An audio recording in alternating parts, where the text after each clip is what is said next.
Hello everybody, welcome to Olympiad Corner and welcome to Unacademy. I'm your educator Priyanka and let's begin with a bit of chemistry for NACJS. So today we are going to begin with another chapter, that's acid, bases and salts. Class 10th का ये chapter, second chapter acid, bases and salts. इसके अंदर हम पूरी class 10th related बात करेंगे जो कि NACJS का prescribed syllabus है. फर्स्ट चैप्टर हमने matter some basic concepts of chemistry के साथ ही कवर कर लिया था, that is chemical reactions and equations. उसको मैंने पूरा वहीं पढ़ा दिया था एक ही वन ही गो में, राइट, क्योंकि वो वहां रिक्वायर्ड था. So second chapter is being premiered here separately, right. चलिए बिगिन करते हैं. तो आज हम यहाँ पे एसिड, बेसिस एंड सॉल्ट्स के बारे में बात करेंगे. सो सबसे पहले एसिड्स क्या होते हैं, सबसे पहले एसिड्स क्या होते हैं. सो आप यहाँ पे देखिए एसिड्स की ना, एसिड्स और बेसिस को डिफाइन करने की बहुत सारी थ्योरीज हैं, राइट, जिनमें से मेजरली हमें 3 थ्योरीज पढ़नी है. तो क्लास 10th में जो है वो ओनली फर्स्ट थ्योरी पढ़ाई जाती है, that is the Arrhenius theory. ठीक है. एसिड्स एंड बेसिस ये आप बहुत बचपन से बहुत बेसिक इंफॉर्मेशन के साथ आप पढ़ते आ रहे हैं, उसी का एक्सटेंशन है, उसी के कुछ कंपाउंड्स हैं जो हम यूज करते हैं और उसी के बारे में हम आज कुछ बात करेंगे. चलिए बिगिन करते हैं. एसिड्स. अब ये डेफिनेशन एसिड्स की आप किसके अकॉर्डिंग पढ़ रहे हैं, ये डेफिनेशन एसिड्स की आप आर्हीनियस थ्योरी के अकॉर्डिंग पढ़ रहे हैं. ठीक है. मैंने आपसे कहा कई तरीके से एसिड्स को डिफाइन किया गया.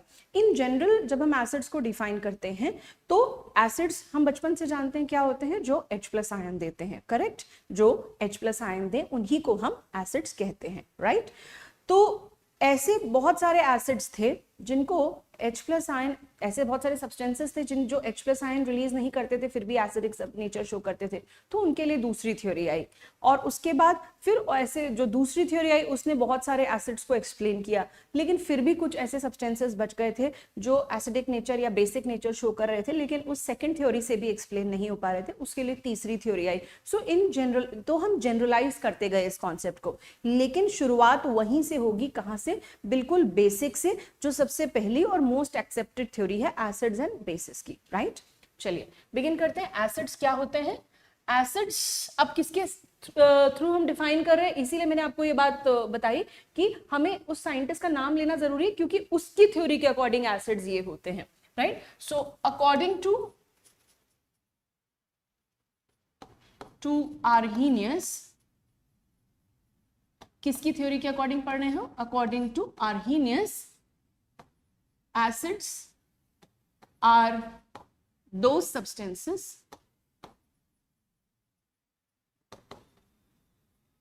which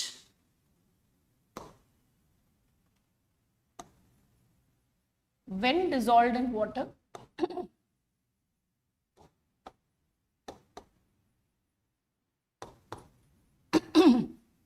release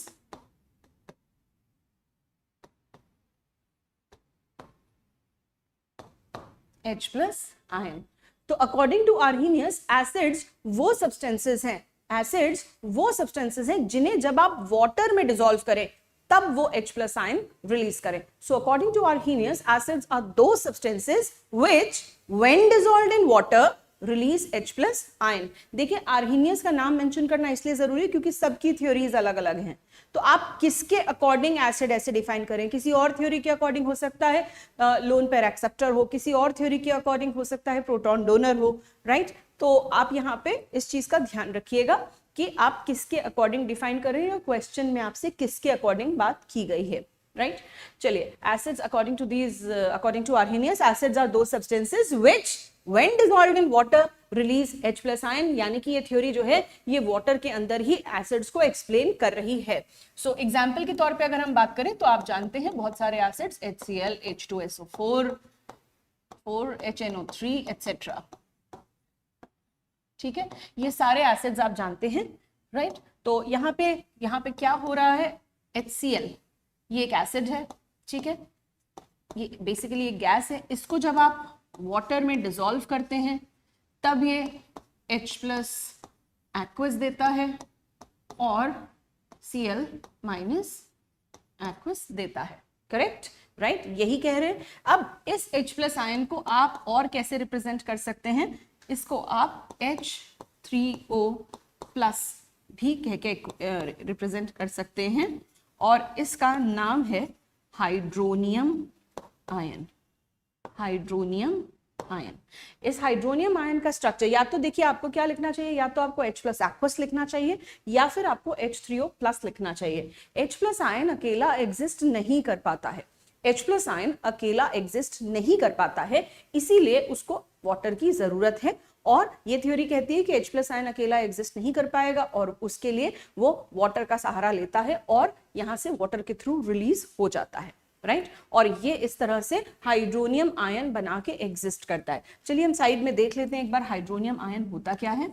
ऑक्सीजन और उसके साथ अटैच्ड ये दो हाइड्रोजन बना रहे हैं वाटर, ठीक है। हाइड्रोजन, ऑक्सीजन और उसके साथ अटैच्ड ये दो हाइड्रोजन बनाते हैं वाटर। ये स्ट्रक्चर आप वाटर का जानते हैं। चलिए, तो अब यहाँ पे अगर हमें हाइड्रोजन दिख रहा है तो हमें ये भी पता है कि ऑक्सीजन के पास कितने वैलेंस इलेक्ट्रॉन्स हैं। ऑक्सीजन के पास 6 वैलेंस इलेक्ट्रॉन्स होते हैं, जिसमें से 2 इलेक्ट्रॉन्स यहाँ पर यूज हो गए हैं हाइड्रोजन के साथ बॉन्ड बनाने में। अब बचे कितने हैं? 4 इलेक्ट्रॉन। सो इनमें से 4 इलेक्ट्रॉन यहाँ पे ऑक्सीजन के प्रेजेंट है, राइट। 4 इलेक्ट्रॉन्स ऑक्सीजन के अभी भी प्रेजेंट हैं जिन्होंने रिएक्शन में पार्टिसिपेट नहीं किया है। ऐसे इलेक्ट्रॉन्स को हम बोलते हैं लोन पेयर ऑफ इलेक्ट्रॉन्स। तो ऑक्सीजन के पास यहाँ पे 2 लोन पेयर ऑफ इलेक्ट्रॉन्स हैं। लोन पेयर कहा मैंने, आप सोच रहे होंगे 4 हैं, मैं कह रही हूँ यहाँ लोन पेयर यानी कि 2 पेयर्स हैं, राइट।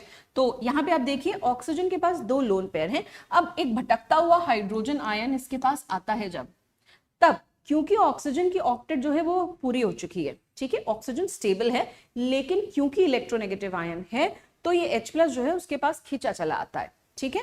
तो यहाँ पे क्या होगा, ऑक्सीजन के पास लोन पेयर ऑफ इलेक्ट्रॉन है तो ऑक्सीजन थोड़ा दान धर्म करता है और ये जो लोन पेयर ऑफ इलेक्ट्रॉन है इनमें से ये लोन पेयर ऑफ इलेक्ट्रॉन इसको दे देता है, ठीक है।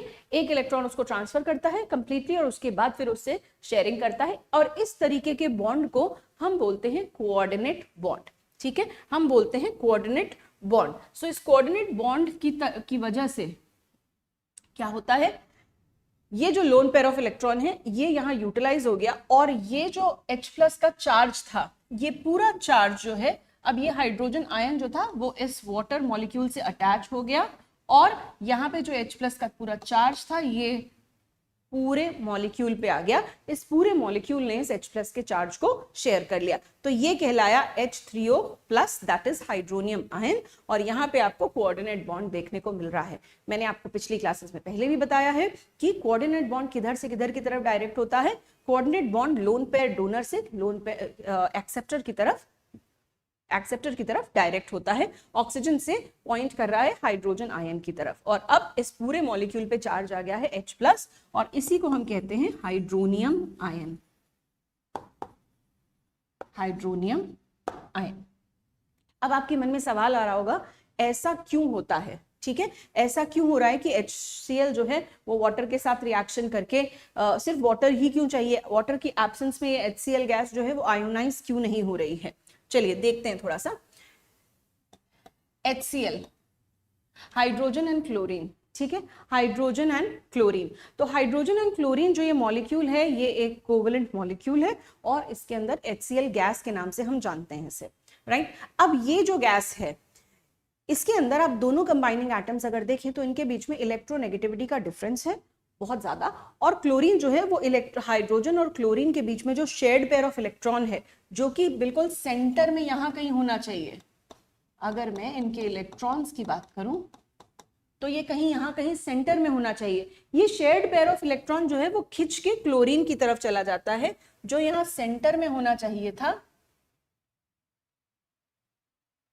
वो खिंच के कहां चला जाता है, इस तरफ, ठीक है। तो जब इलेक्ट्रॉन डेंसिटी क्लोरीन की तरफ बढ़ जाती है तो क्लोरीन के ऊपर एक पार्शियल नेगेटिव चार्ज डेवलप हो जाता है, पार्शियल नेगेटिव चार्ज। और क्योंकि हाइड्रोजन के पास से इलेक्ट्रॉन डेंसिटी जो है वो कम हो जाती है तो यहाँ पे एक पार्शियल पॉजिटिव चार्ज डेवलप हो जाता है, राइट। हाइड्रोजन पे एक पार्शियल पॉजिटिव चार्ज डेवलप हो जाता है और ये मॉलिक्यूल जो है एक पोलर मॉलिक्यूल है, ठीक है, क्योंकि इसमें एक पॉजिटिव और एक नेगेटिव पोल बन गए हैं क्योंकि इलेक्ट्रॉन डेंसिटी सिर्फ एक तरफ शिफ्ट हो गई है, ठीक है। लेकिन याद रखिएगा मैंने यहाँ डेल्टा साइन लगाया है जिसका मतलब है कि पार्शियल, ये साइन डेल्टा कहलाता है और इसको हम कह रहे हैं partial negative and partial positive.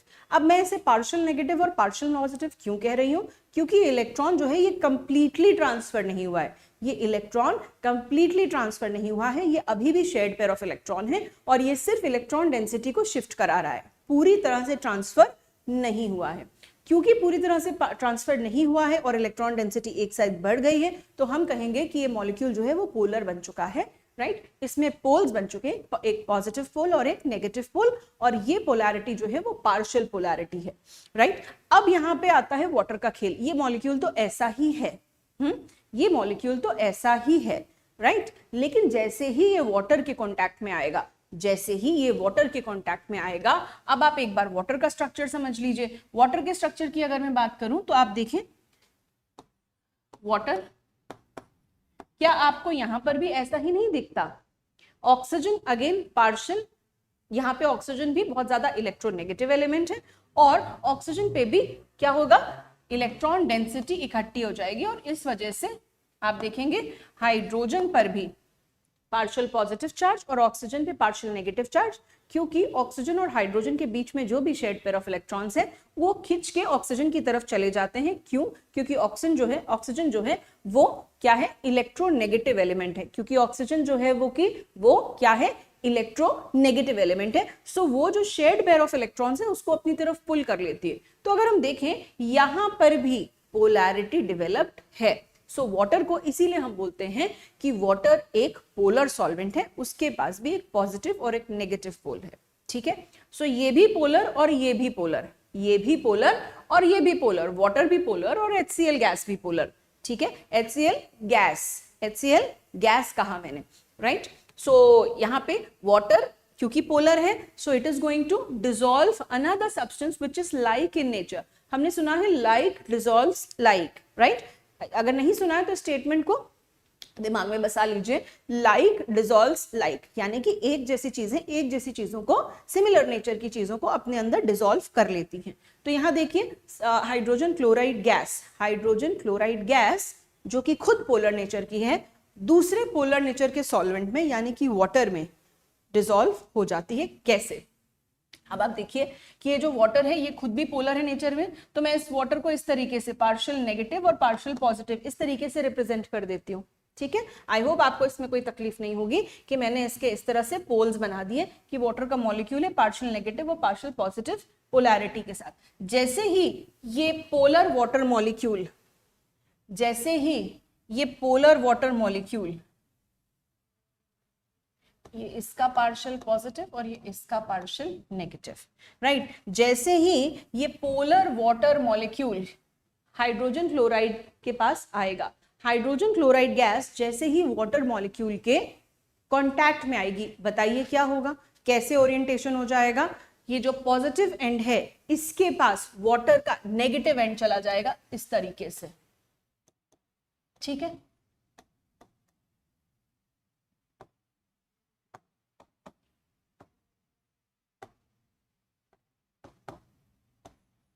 मतलब इस पॉजिटिव पोल को वाटर अपने आप को इस तरीके से एडजस्ट कर लेगा कि उसका नेगेटिव पोल यानी कि ऑक्सीजन वाला एंड हाइड्रोजन के पास चला जाए, और क्लोरीन के पास जो है वाटर का पॉजिटिव एंड चला जाएगा यानी कि हाइड्रोजन वाला एंड चला जाएगा,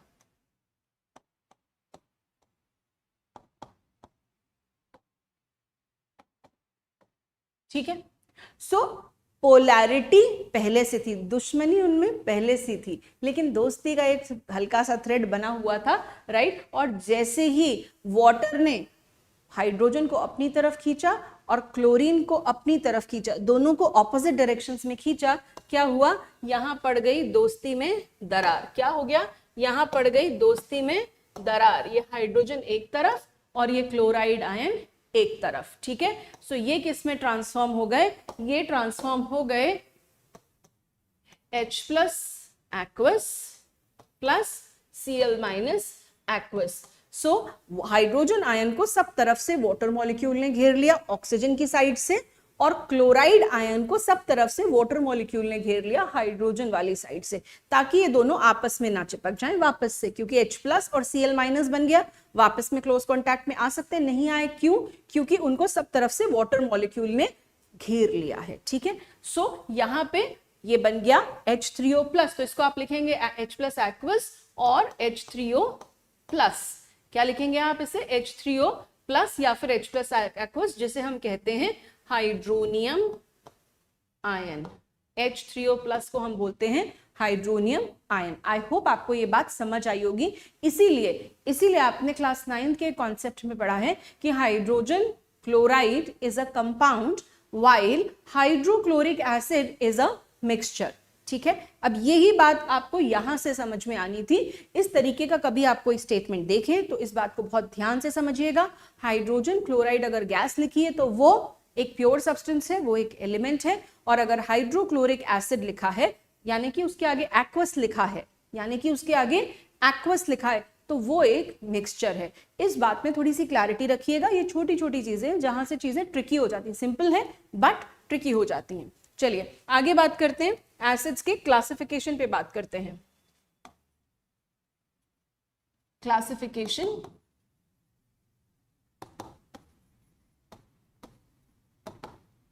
देखिए एसिड्स की सारी जनरल प्रॉपर्टीज तो आप जानते हैं, सार होते हैं, लिटमस पे कैसे रिएक्शन करते हैं, ये सब जो चीजें आप बचपन से पढ़ते आ रहे हैं वो तो आपको पता होनी ही है। यहाँ पे मैं वो चीजें बता रही हूँ जो आपको एडिशनली क्लास 10 के हिसाब से पता होनी चाहिए। Right, classification of acid. सबसे पहला क्लासिफिकेशन ऑफ एसिड है on the basis of source. Source के हिसाब से अगर हम एसिड्स को क्लासिफाई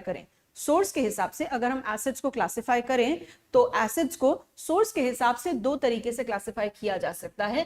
पहला क्लासिफिकेशन कहता है इसको इनऑर्गेनिक एसिड्स, और दूसरा टाइप है ऑर्गेनिक एसिड्स। ठीक है, सोर्स के हिसाब से एसिड्स या तो इनऑर्गेनिक हो सकते हैं या ऑर्गेनिक हो सकते हैं। इनऑर्गेनिक एसिड्स क्या होते हैं? इनऑर्गेनिक एसिड्स होते हैं जिनका जो सोर्स है वो रॉक्स एंड मिनरल्स है। रॉक्स एंड मिनरल्स यानी कि कुछ ऐसे स्टोन्स हैं, कुछ ऐसे सॉल्ट्स हैं, कुछ ऐसे रॉक्स हैं जिनको जब हमने पानी में डाला तो उन्होंने एसिड बना लिया। ठीक है, उनमें से नेगेटिव आयंस ऐसे निकले, क्लोराइड आयन निकला जिसने वाटर से H+ लिया और एसिड का फॉर्मेशन कर दिया। राइट, सो ऐसे रॉक्स एंड मिनरल्स जो पानी में डिसॉल्व करने पर एसिड्स बना दें तो हम कहेंगे कि ऐसे एसिड्स इनऑर्गेनिक एसिड्स कहलाते हैं। जैसे कि बहुत सारे क्लोराइड सॉल्ट्स मिलते हैं, बहुत सारे सल्फेट सॉल्ट्स मिलते हैं, बहुत सारे नाइट्रेट, फॉस्फेट्स, ये सारे सॉल्ट्स हमको मिलते हैं। सो इन्हीं से मिलने वाले एसिड्स कौन कौन से, मैंने क्या नाम लिया आपके सामने एग्जाम्पल के तौर पे हम बात करें तो HCl, H2SO4, ठीक है, HNO3, फिर मैंने आपसे कहा H3PO4, ये कुछ एग्जाम्पल्स हैं etcetera. Right, all these are inorganic acids. अब ऑर्गेनिक एसिड्स क्या होते हैं? पहले तो आप समझिए ऑर्गेनिक सब्सटेंसेस क्या होते हैं, ऑर्गेनिक कंपाउंड्स क्या होते हैं। उससे पहले हमें जानना होगा कि हाइड्रोकार्बन्स क्या होते हैं, क्योंकि मैं आपको यहाँ बिल्कुल एग्जैक्टली रटने वाली बात नहीं बता रही हूँ, कंसेप्चुअल बात बता रही हूँ। तो मैं आपको ऐसा नहीं है कि यहाँ पे ऑर्गेनिक अलग बताऊं और फिर ऑर्गेनिक केमिस्ट्री में ऑर्गेनिक अलग बताऊं, एक ही बात चलेगी। चलिए, सो ऑर्गेनिक, वैसे तो ऐसा कहा जाता है कि अगर ऐसे क्लासिफिकेशन में हम बात कर रहे होते तो हम कहते हैं जिनका सोर्स जो है प्लांट्स या एनिमल्स हैं, but it is not always true. Right, सिर्फ प्लांट्स और एनिमल्स ही ऑर्गेनिक सब्सटेंसेस का सोर्स नहीं है, ये बात प्रूव हो चुकी है। तो वो क्या बात हुई है वो मैं आपसे डिस्कस कर लेती हूँ। सो ऑर्गेनिक सब्सटेंसेस क्या होते हैं, पहले तो समझिए हाइड्रोकार्बन्स क्या होते हैं। Hydrocarbons are compounds of carbon and hydrogen only. जैसे आपने मीथेन का नाम सुना है, जिसको हम बायोगैस या मार्श गैस कहते हैं। ठीक है, राइट, तो आपने मीथेन का नाम सुना है। इसी तरह आपने इथेन, ब्यूटेन, प्रोपेन, इन सब का नाम भी सुना है। ब्यूटेन वो जो आप LPG में घर में इस्तेमाल करते हैं। राइट, सो ये सब कहलाते हैं हाइड्रोकार्बन्स, यानी कि compounds of carbon and hydrogen only. क्या कहा मैंने? Compounds of carbon and hydrogen only, बस कार्बन और हाइड्रोजन, इनके अलावा कुछ भी और नहीं। देखिए, मैं यहाँ एग्जाम्पल के तौर पे आपसे बात करते हैं, जैसे methane, this is methane. Carbon 4 bond बनाता है और चारों बॉन्ड्स अगर हाइड्रोजन से बने हैं तो ये एक कंपाउंड है जिसको हम कहेंगे हाइड्रोकार्बन। क्या कहेंगे हम इसे? हाइड्रोकार्बन। ठीक है, हाइड्रोकार्बन।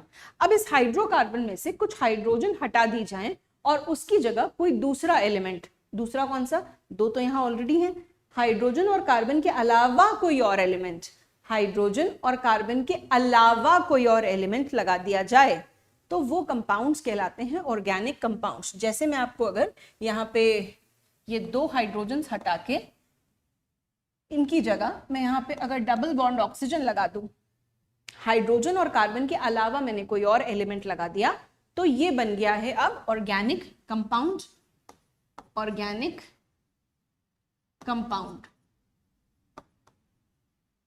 ठीक है, ये बन गया है अब ऑर्गेनिक कंपाउंड। अब इस ऑर्गेनिक कंपाउंड, अब तो मैं ऑर्गेनिक कंपाउंड को कैसे डिफाइन करूंगी, organic compounds are the derivatives of hydrocarbons. क्या, organic compounds are the derivatives of hydrocarbon, यानी कि ऐसे कंपाउंड्स जो कि हाइड्रोकार्बन से बनाए गए हो, डिराइव किए गए हो। ठीक है, हाइड्रोकार्बन से बनाए गए हो या डिराइव किए गए हो या उनसे बनते हो। करेक्ट। तो एसिड, अब एसिड क्या होता है, ऑर्गेनिक एसिड्स होते हैं जिनके अंदर CO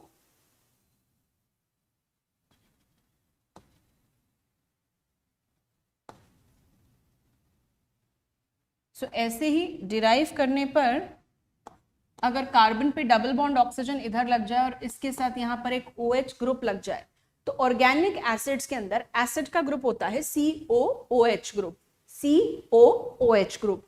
राइट, क्या होता है, COOH, C double bond O और एक OH लगा हो, तो ये ग्रुप एसिड का ग्रुप होता है। और इसको भी हाइड्रोजन हटा हटा के मैंने यहाँ पे बनाया है आपके सामने। ठीक है, इसको क्या कहेंगे हम, इसका नाम है मीथेनोइक एसिड, इसका नाम है मीथेनोइक एसिड। अभी आप घबराइएगा मैं, तो हम नाम कैसे थे, अभी आपको नाम पे नहीं जाना है, अभी आपको सिर्फ नाम याद रखने कि कौन कौन से एसिड है और उनका फॉर्मूला याद रखना है। या हम इसको कहते हैं फॉर्मिक एसिड, नाम सुना होगा आपने ये वाला, formic acid, this is the common name. ये नाम आपने सुना होगा जब चींटी काटती है, मच्छर काटता है, राइट, तो वो फॉर्मिक एसिड हमारे अंदर बी, मधुमक्खी जब आपके एक इंजेक्शन लगा देती है कभी कभी, राइट, सो ये कौन सा एसिड इंजेक्ट करती है, फॉर्मिक एसिड। राइट, इसका नाम ही डिराइव हुआ है एंड्स से, एंड्स को लैटिन में बोलते हैं फॉर्मिका, तो फॉर्मिका से मिलने वाला acid formic acid, that is methanoic acid. ठीक है, इसका IUPAC नेम है, ये इसका केमिस्ट्री में आप IUPAC कॉन्सेप्ट्स होते हैं, आप IUPAC नेम है methanoic acid, and common name जो है, जो कॉमन पीपल अपने एक्सपीरियंस के हिसाब से, जैसे मैंने कहा कि लैटिन में एंड्स को फॉर्मिका कहते हैं, तो फॉर्मिका से मिलने वाला एसिड अपने एक्सपीरियंस के हिसाब से उन्होंने नाम रख दिया फॉर्मिक एसिड। ठीक है, फॉर्मिका से यानी कि एंड्स से मिलने वाला acid formic acid. So this is the structure of methanoic acid. अब ये पूरी कहानी सुनाने का क्या पर्पस था, पूरी कहानी सुनाने का पर्पस ये था कि आप पहले बहुत एंशिएंट टाइम में ऐसा कहा जाता था कि ऑर्गेनिक कंपाउंड्स वो होते हैं जो हमें प्लांट्स और एनिमल्स से मिले। तो मैं आपको इतनी एंशिएंट पुरानी डेफिनेशन तो अभी दे सकती हूँ, लेकिन आपको सही बात पता होनी चाहिए कि अब ये डेवलपमेंट्स हो गए हैं जो आप कार्बोनेटेड कंपाउंड्स में ये कहानी फिर से सुनेंगे।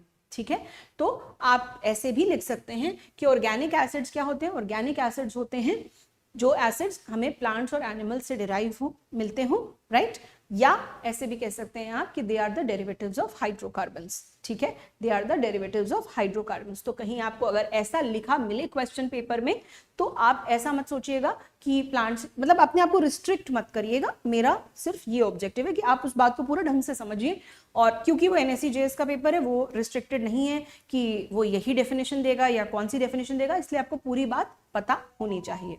Right, so I am going to erase this, और मैं यहाँ डेफिनेशन तो आपके सामने, डेफिनेशन तो क्या मतलब क्लासिफिकेशन मैं आपके सामने वही लिखूंगी यहाँ पे। राइट, हाँ जी, तो ऑर्गेनिक कंपाउंड्स, ऑर्गेनिक एसिड्स वो एसिड्स होते हैं जो कि डिराइव हो कहाँ से, हाइड्रोकार्बन से, जिनका सोर्स आप कह सकते हैं प्लांट्स और एनिमल्स हो, या आप इसको लिख दीजिए, मैं यहाँ बात कंप्लीट कर देती हूँ, मन नहीं मान रहा, हाइड्रोकार्बन्स। ठीक है, they are derived from hydrocarbons.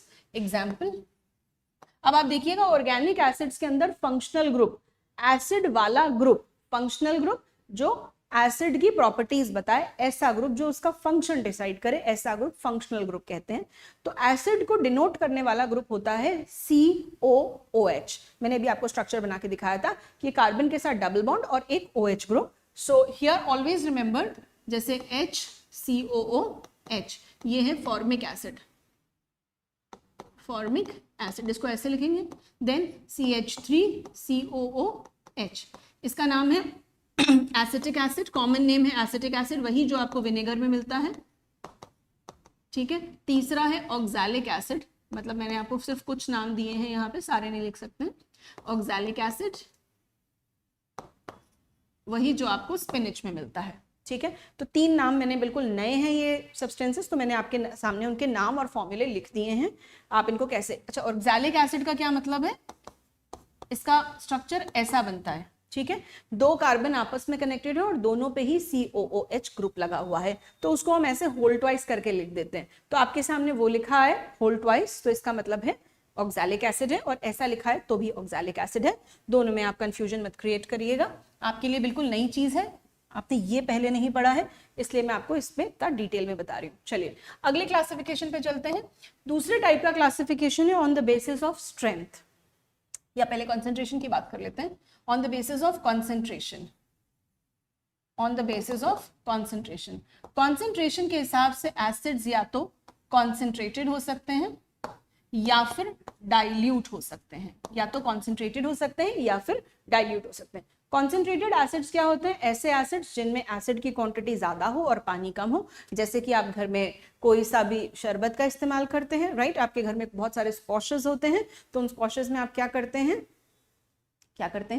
आप पानी मिला के यूज करते हैं, ठीक है। तो आप जैसे आप रूह अफ़ज़ा यूज करते हैं, या आपने कोई रसना नींबू पानी यूज करते हैं, राइट, तो उसके अंदर क्या होता है, कंसंट्रेट डालते हैं और उसके अंदर वाटर ऐड करते हैं, ठीक है। सो कंसंट्रेटेड एसिड क्या होगा, एसिड ज्यादा, मोर एसिड लेस वाटर, मोर acid less water. Dilute acid क्या होगा, इसका जस्ट रिवर्स, जैसे कि आप कोल्ड ड्रिंक जानते हैं, right, more water less acid, more water less acid, ठीक है। पानी की क्वांटिटी ज्यादा और एसिड की क्वांटिटी बहुत कम, right, so that is a dilute acid. Next one is on the basis of strength, next one is on the basis of strength. Strength के हिसाब से अगर एसिड्स को क्लासिफाई करें तो ये 2 तरीके से क्लासिफाई हो सकते हैं। एसिड्स या तो स्ट्रॉन्ग एसिड्स हो सकते हैं या फिर वीक एसिड्स हो सकते हैं। अब स्ट्रॉन्ग एसिड और वीक एसिड क्या होता है, स्ट्रॉन्ग एसिड वो होता है जिसके हमने जितने भी मॉलिक्यूल्स लिए हैं, जब आप उन्हें पानी में डालें तो वो 100% आयोनाइज हो जाएं, 100% ionization, 100% ionization. What are strong acids? Strong acids are those acids which ionize completely, which show 100% ionization. अब इस बात का क्या मतलब है, आपने एक लाइन में स्टेटमेंट तो कह दिया, मगर इस बात का क्या मतलब, इस बात का मतलब है कि स्ट्रॉन्ग एसिड्स वो एसिड्स हैं जिनका आपने, जैसे मैं एग्जाम्पल लेती हूँ HCl के मान लीजिए मैंने 10 मॉलिक्यूल्स लिए, हाइड्रोक्लोरिक एसिड के मैंने 10 मॉलिक्यूल्स लिए और उनको पानी में डाला, ठीक है, मान लीजिए। तो जब मैंने उनको पानी में डाला तो 10 के 10 मॉलिक्यूल्स H+ आयन और Cl- आयन में टूट गए। तो मैंने कहा कि मैंने 10 मॉलिक्यूल्स लिए थे और 10 के 10 मॉलिक्यूल्स ने मुझे H+ आयन दे दिया, यानी कि 10 के 10 मॉलिक्यूल पूरी तरह से आयोनाइज हो गए, टूट गए, right. So this is what is a strong acid, जितना लिया है कंप्लीटली आयोनाइज हो जाए, जितना भी एसिड आपने लिया है कंप्लीटली आयोनाइज हो जाए, that is 100% ionization and that is a strong acid. So ऐसे कौन कौन से स्ट्रॉन्ग एसिड्स हैं, कुछ एग्जांपल्स ले लेते हैं हम, ठीक है। सो एग्जांपल में पहला एग्जांपल तो आपके आ जाएगा यही HCl, example HCl, H2SO4, HNO3 etcetera, ठीक है, एक्सेट्रा। तो वीक एसिड क्या होंगे, which show partial ionization, which show partial ionization. Weak acids क्या होंगे, विच शो पार्शियल आयोनाइजेशन। अब इस बात का क्या मतलब है, चलिए पहले एग्जांपल लिख देती हूं मैं यहाँ पे, जैसे कि एसिटिक एसिड, जैसे कि फॉर्मिक एसिड एक्सेट्रा, ठीक है। अच्छा, ये टॉपिक्स आपको आने बहुत जरूरी हैं, इन पे बेस्ड बहुत सारे क्वेश्चंस आते हैं, इन पे बेस्ड बहुत सारी चीजें होती हैं, इनका एप्लीकेशन आगे जाके है, ठीक है, आपसे एग्जैक्टली ऐसे नहीं पूछा जाएगा कि स्ट्रॉन्ग एसिड कौन है, वीक एसिड कौन है, a salt of strong acid and a weak base, right. तो आपको पता होना चाहिए स्ट्रॉन्ग एसिड क्या है, या स्ट्रॉन्ग एसिड इस्तेमाल किया या अल्कली इस्तेमाल किया, तो ऐसी बहुत सारी चीजें आएंगी। सो ऐसे आपसे डायरेक्टली नहीं पूछा जाता है, लेकिन इसका मतलब इसी पे बेस्ड है सब चीजें, इसके बिना आपका काम ही नहीं चलेगा। तो ये टॉपिक आपको 100% क्लियर होना चाहिए, और ये सबसे जरूरी टॉपिक हो जाता है। चलिए, पार्शियल आयनाइजेशन, जैसे कि मैंने यहाँ एसिटिक एसिड का एग्जाम्पल ले लेती हूँ। देखिए, एसिटिक एसिड के भी मैंने मान लीजिए 10 मॉलिक्यूल्स लिए, एसिटिक एसिड आयोनाइज होगा। अब एक खास बात यहाँ समझ लीजिए कि ऑर्गेनिक एसिड्स के केस में क्या होता है, मैं इसको नेक्स्ट पेज पे समझा देती हूँ। ऑर्गेनिक एसिड्स, चाहे वो HCOOH हो, चाहे CH3COOH हो, इनके पास आपको बहुत सारे हाइड्रोजन्स दिख रहे हैं, लेकिन हाइड्रोजन, सबसे पहली बात यहाँ पे यही समझनी है, ये बहुत जरूरी बात समझनी है आपको, हाइड्रोजन कौन सा रिलीज होगा, हाइड्रोजन सिर्फ वही रिलीज होगा। आप यहां ध्यान से देखिए इसका स्ट्रक्चर, फॉर्मिक एसिड का स्ट्रक्चर, और इधर एसिटिक एसिड का स्ट्रक्चर, ये CH3 है, ये डबल बॉन्ड O और ये OH। सो यहाँ पे हाइड्रोजन कौन सा रिलीज होगा, हाइड्रोजन सिर्फ और सिर्फ वही हाइड्रोजन रिलीज होगा जो ऑक्सीजन से कनेक्टेड है। तो यहाँ पे सिर्फ एक ये वाला हाइड्रोजन रिलीज होगा, और यहाँ पे सिर्फ एक ये वाला, ये हाइड्रोजन रिलीज नहीं होंगे, ठीक है। तो H+ आयन कहां से निकलेगा, सिर्फ OH आयन, सिर्फ OH आयन में से ही निकलेगा, सिर्फ वहीं से निकलेगा जहां जो हाइड्रोजन ऑक्सीजन से कनेक्टेड है। सिमिलरली अगर आप यहां ऑक्सैलिक एसिड देखें तो बताइए इसमें से कौन कौन से हाइड्रोजन आयंस निकलेंगे, हाँ जी, ये दोनों, ठीक है, दोनों ही H+ आयन रिलीज होंगे, क्योंकि ये दोनों ही H+ आयन जो है वो ऑक्सीजन से डायरेक्टली कनेक्टेड है, ठीक है, वो ऑक्सीजन से डायरेक्टली कनेक्टेड है, इसीलिए सिर्फ यही दोनों हाइड्रोजन आयंस निकलेंगे ऑक्सैलिक एसिड में, और फॉर्मिक एसिड में ये वाला हाइड्रोजन, और यहाँ पे एसिटिक एसिड में ये वाला हाइड्रोजन, सिर्फ यही रिलीज होंगे। क्यों, क्योंकि ऑक्सीजन उनका इलेक्ट्रॉन रख लेगा और उनको प्यार से बाय बाय कर देगा H+ आयन बना के, ठीक है। So this you should understand. अच्छा, एक और चीज यहीं पे बता दूं इस पेज पे, अब एसिटिक एसिड का क्योंकि मैंने एग्जाम्पल लिया उसी की बात करूंगी। तो जब एसिटिक एसिड आयोनाइज होगा और इसमें से H+ आयन निकलेगा, तो H+ आयन ये निकल गया, और पीछे क्या बचा, CH3COO माइनस, ये दो टुकड़ों में बट गया। ये H+ निकलने के बाद H+ यहां से निकला, यहां से H+ निकला, तो पीछे क्या बच गया, CH3COO माइनस बच गया। तो इस आयन को हम बोलते हैं एसिटेट आयन। क्या बोलते हैं, एसिटेट आयन। और ये तो H+ आयन है, क्या बच गया, एसिटेट आयन। कहां से आया, एसिटिक एसिड से, एसिटिक एसिड से मिलने वाला आयन, मिलने वाला एनायन कहलाया एसिटेट आयन। क्या कहलाया, एसिटेट आयन। चलिए, अब इसी इंफॉर्मेशन के साथ हम अगले पेज, पिछले पेज पे वापस चलते हैं। तो मैंने यहाँ पे वीक एसिड का एग्जाम्पल ले रही थी, और मैंने आपसे एग्जाम्पल के तौर पे लिया एसिटिक एसिड। तो जब मैंने एसिटिक एसिड लिया और मैंने कहा कि मैंने आपसे 10 मॉलिक्यूल्स एसिटिक एसिड के लिए हैं, तो 10 मॉलिक्यूल्स एसिटिक एसिड के जब मैंने पानी में डाले तो आयोनाइजेशन होगा, यस होगा, ठीक है। एसिड है तो H+ आयन देगा, ठीक है, एसिड है तो H+ आयन देगा। मगर हम क्या देखते हैं, तो ये एसिटिक एसिड जब आयोनाइज होता है, ये ऑर्गेनिक एसिड, ये वीक एसिड जब आयोनाइज होता है, तो यहां से मुझे सिर्फ 2 ही H+ आयन मिलते हैं और 2 ही एनायन मिलते हैं। बाकी के 8 मॉलिक्यूल्स एसिटिक एसिड के एज इट इज मिल जाते हैं, यानी कि 10 में से सिर्फ 2 ही एसिटिक एसिड के मॉलिक्यूल्स आयोनाइज हुए। सो इसी को हम पार्शियल आयोनाइजेशन कहते हैं। HCl के केस में पूरे 10 के 10 आयोनाइज हो गए थे, जितना एसिड लिया था पूरा आयोनाइज हो गया था। लेकिन एसिटिक एसिड के केस में, वीक एसिड के केस में जितने मॉलिक्यूल्स लिए थे उसमें से सिर्फ कुछ ही मॉलिक्यूल्स आयोनाइज हुए, बाकी एसिड अनआयोनाइज्ड ही वाटर में पड़ा रहा, राइट। सो यहां पे आप देखते हैं, इसी को हम कहते हैं पार्शियल आयोनाइजेशन। आगे बात करते हैं।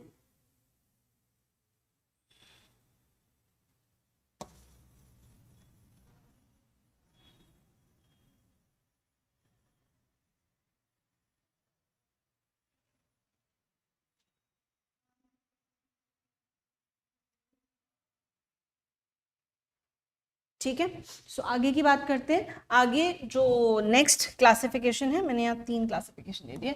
Next classification is on the basis of basicity of an acid. क्या मैम कुछ गड़बड़ बोल दिया आपने, basicity of an acid? No, यही बात आपको सीखनी है, basicity of an acid. Basicity of an acid होती है, इसका क्या मतलब होता है कि ये एक मॉलिक्यूल एसिड का कितने H प्लस आयन देगा। Basicity of an acid is number of H plus ions released पर मॉलिक्यूल ऑफ एन एसिड। ठीक है, पर मॉलिक्यूल ऑफ एन एसिड कितने H प्लस आयन रिलीज होता है। मतलब बहुत सिंपल है, नाम से थोड़ा सा लगता है कि बेसिसिटी कहाँ एसिड में लगा दी। ठीक है, मतलब बहुत सिंपल है, basicity of an acid is number of H plus ions released per molecule of an acid।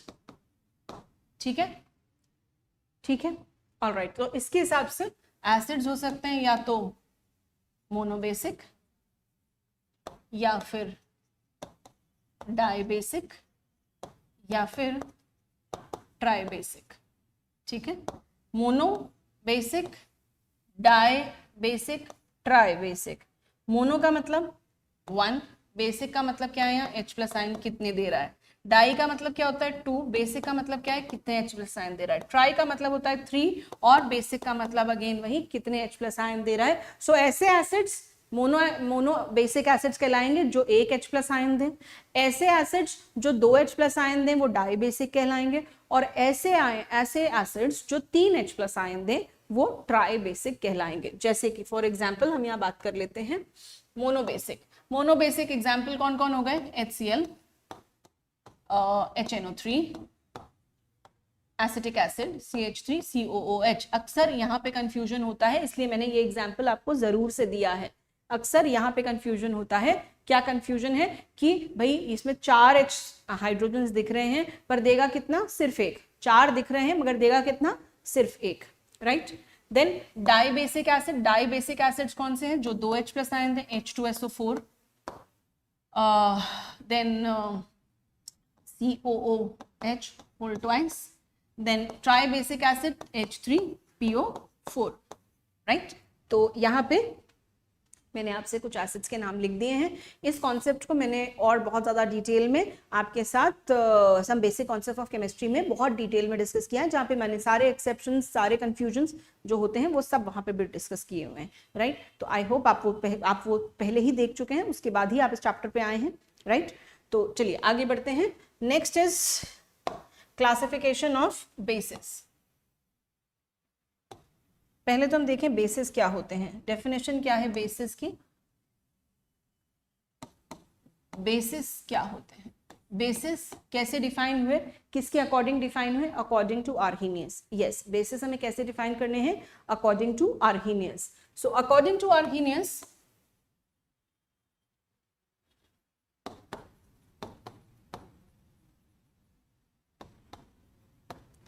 bases are those substances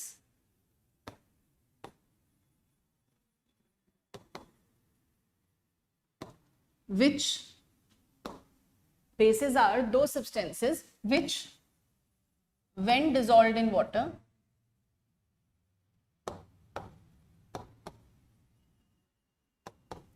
release OH minus ion। ठीक है, सो बेसिस वो सब्सटेंसेस हैं जिन्हें आप जब वाटर में डिसॉल्व करें तब वो OH आयन रिलीज करें। ठीक है, जिन्हें जब आप वाटर में डिसॉल्व करें तब वो OH आयन रिलीज करें, वो सब्सटेंसेस बेसिस कहलाते हैं।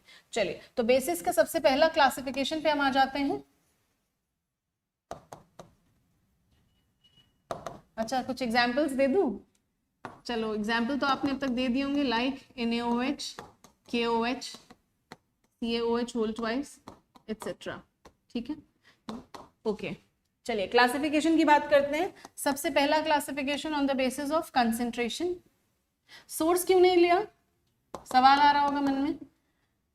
सोर्स में हमने क्या लिया था, एसिड्स के सोर्स में इनऑर्गेनिक और ऑर्गेनिक। इनऑर्गेनिक वो थे जो रॉक्स एंड मिनरल से ऑब्टेन हो रहे हो, और ऑर्गेनिक वो थे जो डेरिवेटिव्स हो हाइड्रोकार्बन्स के। तो बेसिस जो हैं वो तो डेरिवेटिव्स होते नहीं हैं हाइड्रोकार्बन्स के, इसीलिए यहाँ पे हमने क्लासिफिकेशन की बात नहीं करी है।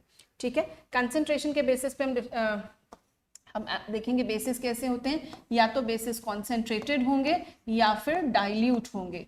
अगेन कॉन्सेंट्रेटेड मतलब मोर एसिड, सॉरी, मोर base less water,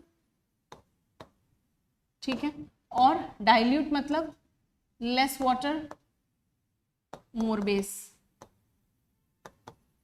less water more base.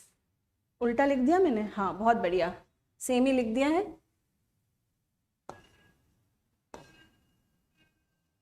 Less base more water, ठीक है। ऑल राइट, सो कंसंट्रेटेड बेसिस क्या होते हैं और डाइल्यूट बेसिस क्या होते हैं, ये आपको एसिड्स के अकॉर्डिंग बिल्कुल क्लियर है। सो इसमें हम थोड़ा सा फास्टर चल सकते हैं। Then next is strength. Strength के according bases can be either strong bases और weak bases. Strong bases again क्या होंगे, which show 100% ionization, 100% ionization. Weak bases क्या होंगे, which show partial ionisation.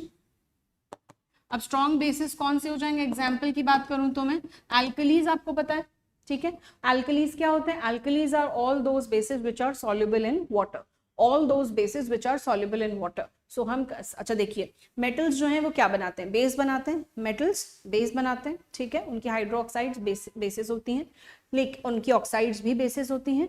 So metals जो हैं वो बेस बनाते हैं, लेकिन सारी मेटालिक ऑक्साइड्स पानी में डिसॉल्व नहीं होती हैं। सिर्फ ग्रुप 1 और ग्रुप 2 के मेटल्स हैं जिनकी ऑक्साइड्स पानी में डिसॉल्व होती हैं, इसीलिए हम उन्हीं को एल्कलीज कहते हैं, ठीक है। सो ग्रुप 1 और ग्रुप 2 के मेटल्स, पीरियोडिक टेबल में जो ग्रुप 1 है जिनको हम एल्कली मेटल्स कहते हैं, और ग्रुप 2 है जिनको हम एल्कलाइन अर्थ मेटल्स कहते हैं। तो ग्रुप 1 और ग्रुप 2 के मेटल्स ही बेस एल्कलीज बनाते हैं, ठीक है। बाकी सारे मेटालिक ऑक्साइड्स बेसिक होती है नेचर में, ठीक है। सारे मेटालिक ऑक्साइड जो है हम बेसिस की डेफिनेशन में यही कहते हैं, ऑल दोज ऑक्साइड्स। देखिए छोटी क्लासेस में भी आपने ये डेफिनेशन पढ़ी है, oxides and hydroxides of metals are basic in nature, correct, right. तो हाँ, यहाँ पे भी हम वही बात कह रहे हैं कि सारे मेटल्स जो हैं वो ऑक्साइड्स बना रहे हैं। तो मेटल्स की जो ऑक्साइड्स हैं वो बेसिक होती हैं नेचर में, राइट। लेकिन सिर्फ कुछ मेटल्स की ऑक्साइड्स ही पानी में डिसॉल्व होती है, इसलिए हम उनको कहते हैं alkalis, correct. So all metals और alkalis are bases। स्टेटमेंट को याद रखिएगा, ध्यान से सुनिएगा। all alkalis are bases but all bases are not alkalis। all alkalis are bases but all bases are not alkalis। इसका मतलब क्या है कि जितने भी मेटल्स हैं उन सबकी ऑक्साइड्स बेसिक है, चाहे वो ग्रुप 1 का हो, चाहे ग्रुप 2 का हो, चाहे ग्रुप 13 का हो, चाहे किसी भी ग्रुप का हो। मेटल अगर है तो उसकी ऑक्साइड जो है वो बेसिक है, लेकिन सिर्फ ग्रुप 1 और ग्रुप 2 के मेटल्स की ही ऑक्साइड्स जो हैं वो पानी में सॉल्युबल हैं, इसीलिए हम उनको एल्कलीज कहते हैं। तो यहां पे हम कह रहे हैं कि स्ट्रॉन्ग बेसिस वो हैं जिनमें हम एल्कलीज का नाम लिख सकते हैं, जैसे कि ग्रुप 1 और ग्रुप 2 के कुछ मेटल्स का, जैसे सोडियम की ऑक्साइड, हाइड्रोक्साइड सॉरी, और जैसे मैं यहां सिर्फ 2 ही नाम लिख रही हूं, उतनी ही जगह है कैल्शियम हाइड्रोक्साइड एटसेट्रा, ठीक है। तो ये जो है 100% आयोनाइजेशन शो करेंगे। Strong acids, sorry strong bases कौन कौन से हैं, 100% आयोनाइजेशन शो करने वाले, जैसे कि ग्रुप 1 और ग्रुप 2 के मेटल्स की hydroxides. Then partial weak ionisation, इनके अलावा सब, ग्रुप 1 और ग्रुप 2 के अलावा सब। एक इंपॉर्टेंट एग्जाम्पल इसमें लिखूंगी, अमोनियम हाइड्रोक्साइड, अमोनियम हाइड्रोक्साइड जो कि बेस तो है लेकिन किसी मेटल का बेस नहीं है, ये एक केटायन का बेस है। अमोनियम आयन का बेस है जिसके अंदर सारे ही नॉन मेटल्स हैं। ये अकेला ऐसा, ये एक ऐसा केटायन है जिसके अंदर सारे ही नॉन मेटल्स से बना हुआ है, NH4OH, ठीक है। अगेन पार्शियल आयनाइजेशन का मतलब क्या है, अगेन जो कि क्या करे, जो कि 100% आयनाइजेशन ना शो करे। एग्जाम्पल और किसी मेटल का आप हाइड्रोक्साइड ले लीजिए, किसी भी और मेटल का other than group 1 and group 2 metals, किसी भी मेटल का आप आयोनाइजेशन, सॉरी किसी भी मेटल का आप यहाँ पे हाइड्रोक्साइड ले लीजिए, वो आपको पार्शियल आयनाइजेशन ही शो करेगा और वीक बेस का ही एग्जाम्पल होगा। तीसरा है on the basis is, third type of classification is on the basis of acidity. Yes, अगर एसिड की बेसिसिटी थी तो बेस की क्या होगी, acidity of a base, acidity of a base. Acidity of a base क्या होती है, number of OH ions released पर molecule of a base, पर molecule of a base, keeping it very very simple, जैसे हमने पहले बात करी थी एग्जैक्टली वही बात कर रहे हैं हम एसिड्स के केस में जो बात करी थी, right. So it is acidity of a base. आगे बढ़ते हैं। सो उसके हिसाब से एसिडिटी ऑफ अ बेस के हिसाब से बेसिस जो हैं वो मोनो एसिडिक हो सकते हैं, वो डाई एसिडिक हो सकते हैं, और वो ट्राई एसिडिक हो सकते हैं। ठीक है, मोनो एसिडिक बेसिस वो हो गए जो एक ही single, mono means one, OH ion acidic, right, एक H+ आयन रिलीज करे। सारे मेटल्स जिनकी वैलेंसी 1 है वो एक ही OH आयन रिलीज करेंगे, एटसेट्रा। ठीक है, देखिए आपने फॉर्मूला मेकिंग में ये पढ़ा था, उस फॉर्मूला मेकिंग को यहाँ यूज कर लीजिए। जिन जिन मेटल्स की वैलेंसी आपने 1 पढ़ी थी उन सब के पास एक ही OH आयन है।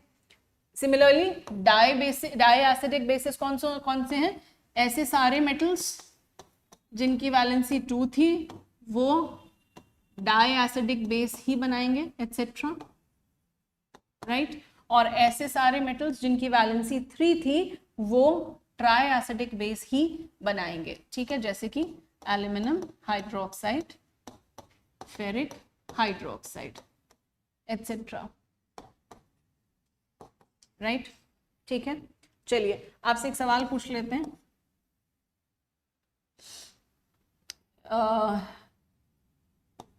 What is the basicity of the following?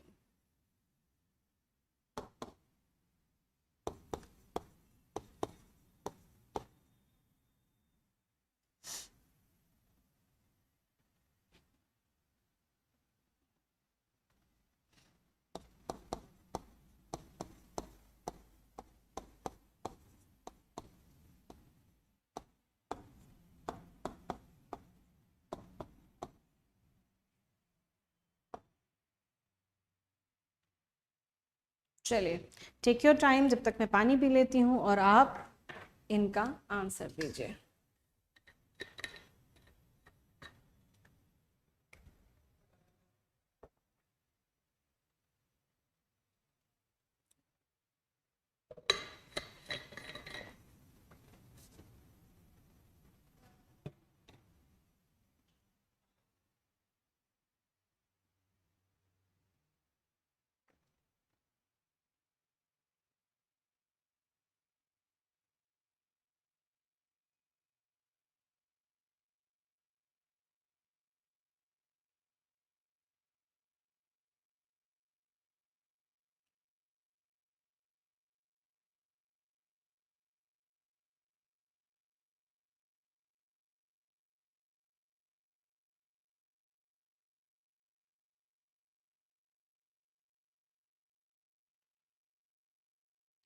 चलिए, ये बोरिक एसिड, राइट। अब ये दिखने में तो H3BO3 दिख रहा है, ठीक है, 3 H+ दिख रहे हैं आपको, लेकिन इसकी केमिस्ट्री मैंने डिस्कस करी थी रिडॉक्स के अंदर। मैं फिर से एक बार यहाँ पे डिस्कस कर देती हूँ। ये जो H3BO3 है, H3BO3, इसका स्ट्रक्चर बना के बात करते हैं। बोरॉन, एक OH, एक OH और एक OH, ठीक है, इस तरीके से इसका स्ट्रक्चर होता है। BOH होल थ्राइस भी इसे हम लिखते हैं, BOH होल थ्राइस भी हम इसे लिखते हैं, जिसे देख के अक्सर लोग कंफ्यूज हो सकते हैं कि क्या ये कोई बेस है, लेकिन ये एसिड है। कैसे? यहाँ पे जब ये वाटर के अंदर डालते हैं हम इसे, तब ये क्या करता है, इसका वाटर बोरॉन के हैं वेकेंट, इसकी जो ऑक्टेट है वो पूरी नहीं है। इसके देखिए, इसके आसपास सिर्फ 6 ही इलेक्ट्रॉन्स हैं, तो इसके पास अभी भी इसकी ऑक्टेट जो है वो पूरी नहीं है। ऑक्टेट पूरी ना होने के कारण यहाँ से जो ऑक्सीजन है ये इसके साथ अटैच हो जाता है, BOH, OH और ये OH, और ये वाटर मैं यहाँ पे नीचे अटैच कर दे रही हूँ। तो यहाँ पे ऑक्सीजन से ये वाटर जो है इस तरीके से वाटर मॉलिक्यूल अटैच हो जाता है। अब इतना बड़ा मॉलिक्यूल अटैच हो गया है, यहाँ हो जाता है थोड़ा सा अनस्टेबल। ये ऑक्सीजन क्या करता है, ये H+ आयन रिलीज कर देता है और ये बनाता है BOH, OH, OH और OH होल 4, और यहाँ से एक H+ आयन रिलीज करता है जिसको हम लिखते हैं BOH होल 4 माइनस और H प्लस आयन रिलीज करता है। ठीक है, सो यहाँ से दिखने में हमें बहुत ज्यादा ट्रिकी लग रहा है, BOH होल थ्राइस दिख रहा है, जो कि ऐसा लग रहा है अगर मैंने इसे H3BO3 भी लिखा है तो भी आपको ऐसा लग रहा है कि ये 3 H प्लस देगा, लेकिन ये एक H प्लस देता है और वो भी कौन सा, अपना खुद का नहीं, किसका, वाटर का। ठीक है, किसका H प्लस रिलीज करता है, ये वाटर से H प्लस रिलीज करता है। सो ये है वो एक H प्लस आयन। सो यहाँ पे इसकी बेसिसिटी कितनी हो गई है, 1। इसकी बेसिसिटी कितनी है, 1। नेक्स्ट बात करते हैं H3PO3 की, फॉस्फोरस के स्ट्रक्चर्स की बात करते हैं अगली। तो phosphorus H3PO4, H3PO3, H3PO2, often most confused and most deceptive। ठीक है, देखिए फॉस्फोरस, इसके स्ट्रक्चर बना के आपको काफी क्लैरिटी आ जाएगी। OH OH OH, इसका स्ट्रक्चर अगर हम देखें O OH OH और एक हाइड्रोजन। इसके स्ट्रक्चर्स को मैंने डिटेल में डिस्कस किया है, एक OH H और एक H। अब मैंने आपसे क्या कहा था, हाइड्रोजन कौन सी रिलीज होती है, जो ऑक्सीजन से रिलीज है सिर्फ वही हाइड्रोजन रिलीज होती है। कौन सी, जो ऑक्सीजन से रिलीज है सिर्फ वही हाइड्रोजन रिलीज होती है। तो अब ये बात आप आराम से बता सकते हैं, यहाँ पे कितने H प्लस आयन रिलीज होंगे, यहाँ पे 3 H प्लस आयन रिलीज होंगे। कौन से वाले, 3 H प्लस आयन, ओ सॉरी कहाँ गया भाई, हाँ 3 H प्लस आयन रिलीज होंगे, एक ये और एक ये। सो इसकी बेसिसिटी हो जाती है 3। इसके अंदर देखिए सिर्फ 2 ही H प्लस हैं, 2 ही हाइड्रोजन है जो ऑक्सीजन से अटैच्ड है, सो इसलिए इसकी बेसिसिटी हो जाती है 2। और इसके अंदर देखेंगे आप तो सिर्फ एक ही H प्लस है, इसलिए इसकी बेसिसिटी हो जाती है 1। ठीक है, सो ऐसे क्वेश्चंस जो हैं बहुत ट्रिकी एंड मोस्ट कंफ्यूज्ड हैं एंड बहुत ज्यादा इन्हीं में फंसाए जाने की प्रोबेबिलिटी होती है। तो इन क्वेश्चंस को, इस तरह के एसिड्स को आप थोड़ा सा ध्यान से देखिएगा, और इनको मैंने बहुत डिटेल में some basic concepts of chemistry और रिडॉक्स में इनको बहुत डिटेल में डिस्कस किया हुआ है। राइट, चलिए, थैंक यू सो मच।